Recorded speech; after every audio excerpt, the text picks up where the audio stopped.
My name's Janice Blanock. My son Luke passed away August 7th of 2016. He was a healthy young teenage boy playing basketball and woke up in the middle of the night on Thanksgiving break with excruciating pain and numbness in his legs. They diagnosed him with Ewing sarcoma, so a rare form of cancer. It was in his lower spine, and they said they had to do emergency surgery to remove it because that was the only thing that would take away his pain. So within the next day or so, they did the surgery and he was released. But we knew we had a long road ahead of us. He was going to have chemotherapy and radiation. And his treatments, he was treated on and off through Children's Hospital,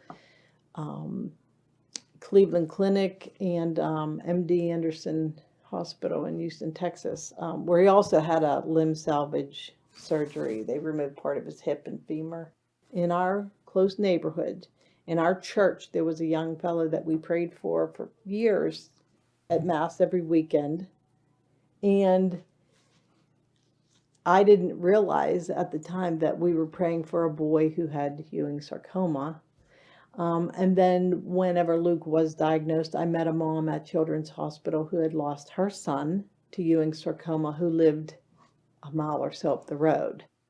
So there were three of us now, Curtis, Kyle, and Luke.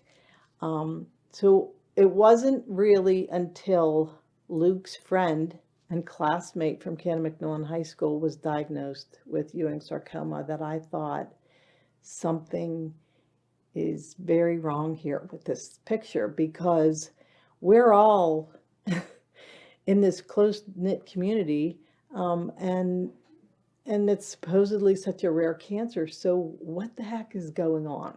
But also in the bigger area where you have Washington County, Greene, Fayette, there are 28 cases of Ewing sarcoma.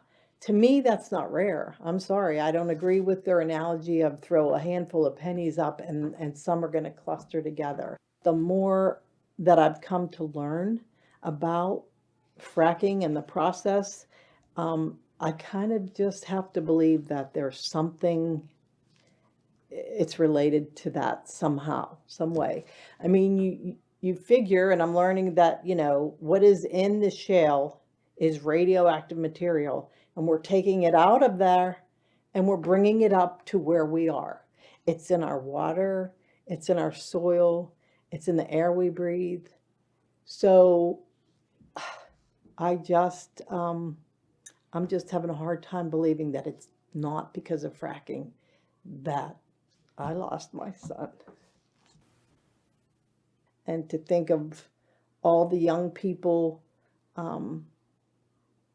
I have children and grandchildren that I worry about their future, because if it's this bad now, it can only get worse.